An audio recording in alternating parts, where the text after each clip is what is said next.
Jean de Gribaldi, 61 ans, actuellement le plus vieux directeur sportif en activité dans le cyclisme professionnel. Un personnage attachant, pittoresque mais controversé.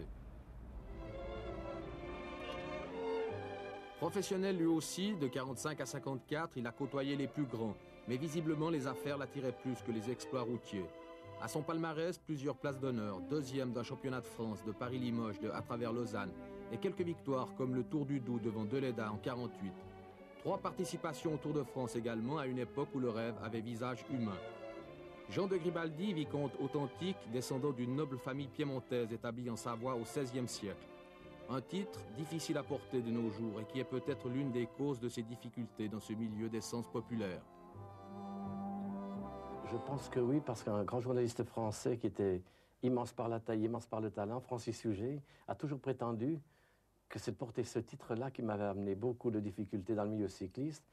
Et lui-même me disait, si le marquis de Cuebas est arrivé avec des coureurs cyclistes, au lieu d'aller à l'opéra avec des danseuses, il aurait fait la même perturbation dans le milieu que tu crées en ce moment. Qu'est-ce qui vous pousse à faire ce métier? Parce que finalement, vous n'en avez pas besoin, vous avez un commerce qui marche bien à Besançon.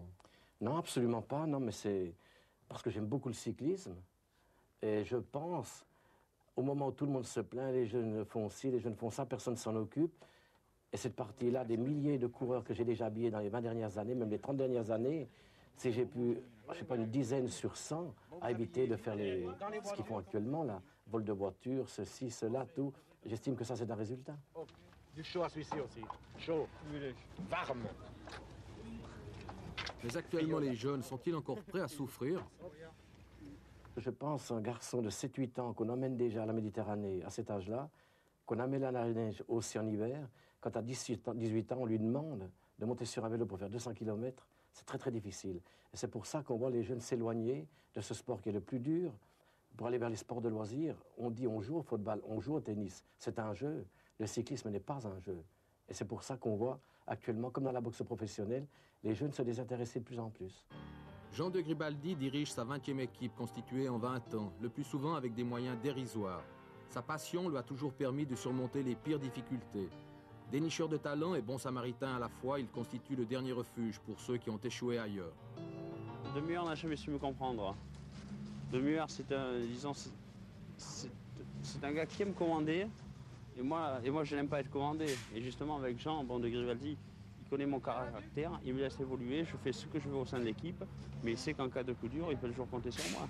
Lorsque de Gribaldi ne sera plus là pour s'occuper de vélo, je pense que ce sera une grosse perte pour le vélo. Et pourtant, dans le milieu, il n'a pas une bonne presse, il est un peu controversé. Non, c'est vrai qu'il n'a pas une bonne presse, parce qu'il est évident que toutes les grosses équipes prennent les meilleurs coureurs, et lui, il lui reste plus que les fonds de tiroir, si on peut dire. Et puis là-dessus, il réussit quand même à sortir quelques coureurs. Parmi ses réussites, Beuchery, Tinazzi, Bittinger et la plus belle, Agostinho le Portugais, découvert au Brésil, est devenu l'un des grands personnages du Tour de France. Kelly aussi, l'Irlandais, que 2 saisons passées en Belgique avait relégué aux oubliettes, en attendant l'éclosion de Jean-Marie Grosset, l'espoir suisse, transfuge de chez Silo. Un bilan remarquable à faire pâlir de jalousie les autres directeurs sportifs. De Gribaldi, chaque année, arrive avec d'illustres inconnus et il a des résultats. Alors les gars, ça les agace, puisque eux prennent des jeunes amateurs connus, ils investissent des sommes d'argent le double, voire même le triple de nous, et avec des budgets double ou triple que nous, ont même moins de résultats. Alors comprenez, ça les agace. Et eux-mêmes, auprès de leurs employeurs, ils passent pour... Enfin, ils n'ont pas une bonne presse. On dit que c'est un excellent psychologue, mais ça doit être aussi un excellent psychanalyste, puisqu'il récupère des coureurs qui ont des problèmes psychologiques ailleurs. Disons, ce qu'il y a, c'est qu'il n'a pas étudié la psychologie, je pense pas, mais comme j'ai une fois expliqué à quelqu'un, il a ça dans le sang. Il a ça en lui. C'est qu'il arrive à comprendre le problème de chaque coureur individuellement. Il parlera peut-être pas la même chose avec moi qu'il parlera avec, je ne sais pas, moi, Tinazzi ou n'importe, ou Jean-Marie par exemple.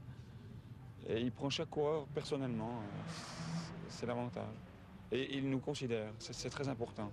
Quand on est dans une équipe et après 3-4 mois, on se sent toujours, j'ose pas employer des mots, mais disons, déconsidéré, ça fait plaisir de se retrouver considéré. Même qu'on n'est pas un grand coureur, il faut être lucide. On fait ce qu'on peut, mais on est considéré. J'étais il y a 2 ans l'ami d'Agostino, on était toujours...